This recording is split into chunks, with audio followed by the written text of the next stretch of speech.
Good morning, Year 5. Welcome back to our next chapter of Floodland by Marcus Sedgwick. So we are on chapter 8, which is chapter 6 in the book if you're reading along, because it's in 2 parts. So in our last chapter, Zoe was having a chat with William and asked why did it start flooding in the first place, and he talked about 2 big caps of ice on either side of the earth, and it was shaped like an egg. So hopefully you link that to global warming. Because I asked you to have a little discussion. What did you think it reminds you of? Okay, so let's read our next chapter. Munchkin. Zoe thought she'd spotted him darting down the side of the nave. She'd been on the island for 2 days and was starting to feel trapped. She thought about Doobie's threat and not telling anyone his plan for them to escape. She had to admit he'd scared her, but only Munchkin and Spat knew where her boat was, and she didn't want to talk about Spat. And she wasn't about to talk to Spat. Munchkin, she said louder, sure that it was him. He'd stopped and cautiously came over to her. She nearly laughed whenever she looked at him. He was like a mouse, small and nervous, but she had to remember he was as dangerous as the others. His Spat was Doobie's right-hand man, Munchkin was the left. What? He said. The directness of his question threw Zoe for a moment. Oh, nothing really, she said, trying to sound casual. She looked around and there was no one else anywhere near them. Well, I've got stuff to do for Doobie. He started to leave. Wait, she said. I was thinking, what? There was nothing else she could think to say. She had to ask him or he would go. You moved my boat, didn't you? I thought maybe you could show me where. Munchkin looked as if she'd said something awful and began to back off again, but faster this time. I'm not supposed to talk to you about your boat. No, wait, please, said Zoe. I just want to know if it's all right, that's all. Munchkin hesitated. He thought for a long time, trying to make up his mind about something. Zoe began to regret mentioning it.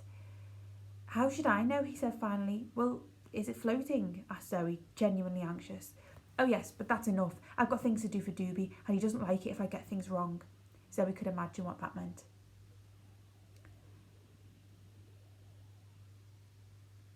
So don't any of you stand up to Doobie? She asked. The shocked look came onto Munchkin's face again. Oh no, he's the boss. Anyway, without him, we'd all be in big trouble. No one else would know how to organise things. Anyway, he looks after us, see? He looks after you, said Zoe. Yes, you don't know what it was like before he came. What do you mean? It was terrible. We were nearly starving and the arguing. So how did he get here? On a boat? Yes, on a boat with some others. Who? Asked Zoe. Molly, Spat, you know, just some of the others. And Doobie was in charge of this boat.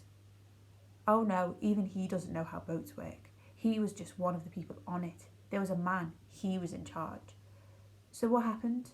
What do you mean? Asked Munchkin suspiciously. Well, why did Doobie stay? The boat was damaged. It was sinking. They tried to land on the island and there was a fight. The man who drove the boat was killed. Then it sank anyway. So they were stranded here. Doobie took control then. Before he came, it was awful. Everyone fighting everyone else. Doobie made it better. First thing he did was get everyone to get what they could from the ship. It was stuck in the mud for a week, but sinking slowly. Then a storm dragged it off one night. There were loads of stores, food, blankets. Before the storm, we got most of it ashore and stored in the cathedral. Doobie did it. He saved us. A thought occurred to Zoe. How long ago was this? There wasn't a man and a woman on the boat, was there? A couple. The woman looks just like me, but older, and she stopped. She saw how pointless her questions were. It was a long time ago. Doobie's been in charge here since then. Without him, it'd be like it was before. It would be awful. She saw that he meant it. She thought about telling him that Doobie was intending to betray him and Spat, and then she thought better of it. She couldn't take the risk. But he's a bully, she said instead. No matter how nasty Munchkin was, she didn't like the way Doobie was manipulating everyone. I've got to go now, said Munchkin, and then he went. He darted round a corner and Zoe followed. Munchkin had completely vanished. There was a corridor leading away from her, with a door at the end, but he couldn't have got there in that short a time.